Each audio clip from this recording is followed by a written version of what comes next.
In this video, we're going to go through the steps to set up Hunk App for Hbase. Before we download the Hunk App for Hbase, it is important to note the version, the Hbase version that is required by the app. It is Hbase version 1.1.2. For this setup, I downloaded Hortonworks HTTP 2.4, which has the appropriate version of Hbase embedded in the sandbox. In addition, we will also need to find the parameters for the Hbase Zookeeper quorum and the Zookeeper znode parent values to connect between Hunk and Hbase. To find these values, we can go through Ambari, Hbase, then under Quick Links, we can select the Hbase Master UI. With the Hbase Master UI, we can see that the sandbox already includes a table called iEmployee, and the iEmployee already has 4 column families inside of its sample Hbase database. Another thing we can find through the Hbase Master UI is on the upper right side, there is a link to the Hbase runtime configurations. Clicking on that, we can search for the values for the 2 flags that are required by the connection.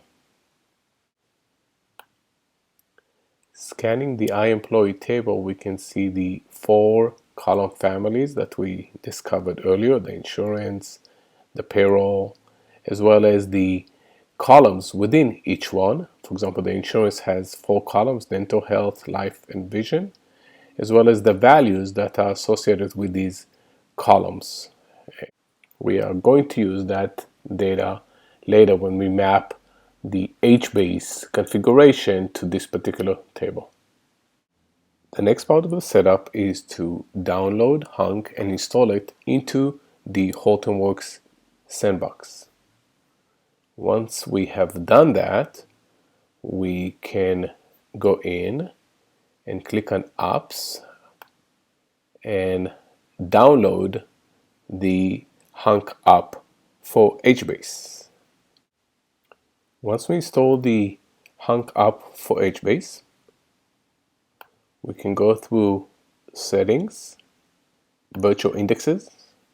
From Virtual Indexes, we go into the Provider subtab and click on the Hbase provider, and we need to make sure that the Zookeeper znode parent flag is correct, as well as the Hbase Zookeeper quorum is correct based on the configuration that we saw earlier in the Hbase runtime configuration page.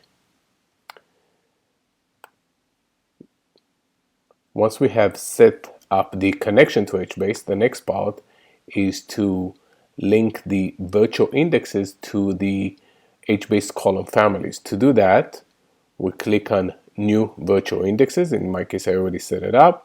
And you click on a new virtual index, you give it a name, you make sure that the provider is the Hbase provider, the connection to Hbase, as well as we're going to add the vix.hbase.family, the name of the column family, as well as the vix.hbase.table. We're going to add the name of the table.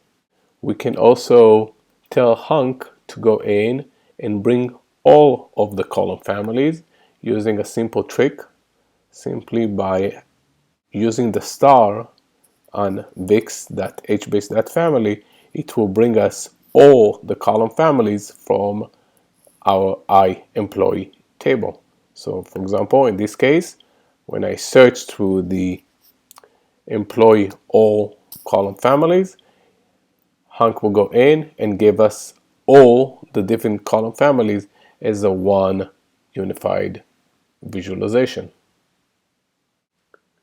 Also, if we want to look for additional options, if we select the virtual indexes subtab and look for the My Table sample, we can see several additional flags that can be set up. For example, we can set up the Hbase column, a type, different types. We can set up the actual column that is going to be used as the datetime, as well as the format and additional flags. And as is the case for all Hunk and Splunk application, we can take the Hbase data and combine that with additional data sets and multiple type of use cases with the power of the Hunk and Splunk visualization and analytics. Thank you.